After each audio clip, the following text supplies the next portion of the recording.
of the People's Republic of Bangladesh. জাতিসংঘের সাধারণ অধিবেশনে প্রধান উপদেষ্টার ভাষণে নির্বাচন আয়োজনের বিষয়টি স্পষ্টভাবে উঠে আসায় সন্তোষ প্রকাশ করেছে বিএনপি। দলটির মহাসচিব বলেন, নির্বাচন নিয়ে ভাষণটি অত্যন্ত জোরালো ছিল। আমরা উপলব্ধি করছিলাম যে আওয়ামী লীগ যে অবস্থায় দেশকে নিয়ে গিয়েছিল সে অবস্থায় একটা মৌলিক পরিবর্তন ছাড়া, একদিকে আপনার রাষ্ট্রের কাঠামোর পরিবর্তন, অন্যদিকে অর্থনৈতিক পরিবর্তন ছাড়া এই রাষ্ট্রকে আবার টেনে তোলা ডিফিকাল্ট হবে। সেই কাজটাই তারা শুরু করছে, সেটাই তিনি আজকে জাতিসংঘে বিশ্ব যে আপনার সংস্থা আছে সেই সংস্থার সামনে তিনি কথাগুলো তুলে ধরেছেন। যথেষ্ট জোরালো ছিল এবং গত কিছুদিন ধরে তিনি যে কথাগুলো বলে আসছে এই ব্যাপারে আমাদের অন্তত কোনো সংশয় নেই। এদিকে জামায়াতে ইসলামীর পক্ষ থেকেও এসেছে ইতিবাচক সাড়া। দলটির নায়েবে আমির ডাক্তার সৈয়দ আবদুল্লাহ মোহাম্মদ তাহের বলেন, নির্বাচনের আগে জুলাই সনদ বাস্তবায়ন এবং 2 কক্ষ বিশিষ্ট সংসদে পিআর পদ্ধতি চালু করাই এখন সময়ের দাবি।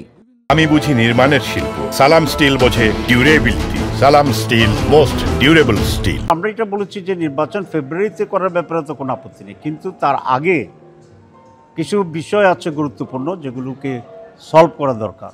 যেমন জুলাই চার্টার যেটা, তো জুলাই চার্টার তো আমরা একমত হয়েছি কয়েক মাস ধরে কাজ করে, কিন্তু এটা যদি বাস্তবায়ন না হয় তাহলে একমত হওয়ার তো আর এখানে কোনো বেনিফিট নেই। আমরা 2 পক্ষেই পিআর চাচ্ছি। আপনারা জানেন যে ঐকমত্য কমিশনে 31টা দল আমরা ছিলাম, এর ভিতরে 25টা দল পিআরের পক্ষে। একই সুর জাতীয় নাগরিক পার্টিরও।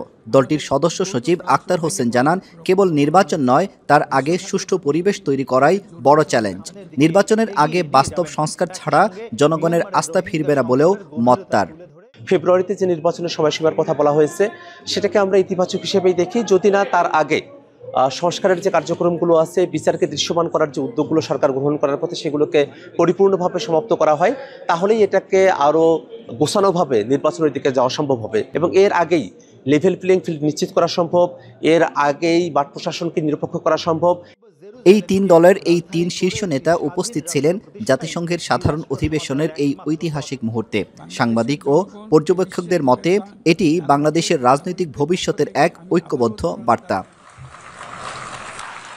জাতিসংঘে প্রধান উপদেষ্টার ভাষণ শেষে হোটেলে ফিরে প্রতিক্রিয়া জানান রাজনৈতিক দলের নেতারা। জুলাই সনদ সংস্কার সহ কিছু বিষয়ে মতপার্থক্য থাকলেও নির্বাচনের প্রশ্নে একমত সবাই। আব্দুল আহাদ, এখন নিউ ইয়র্ক, যুক্তরাষ্ট্র।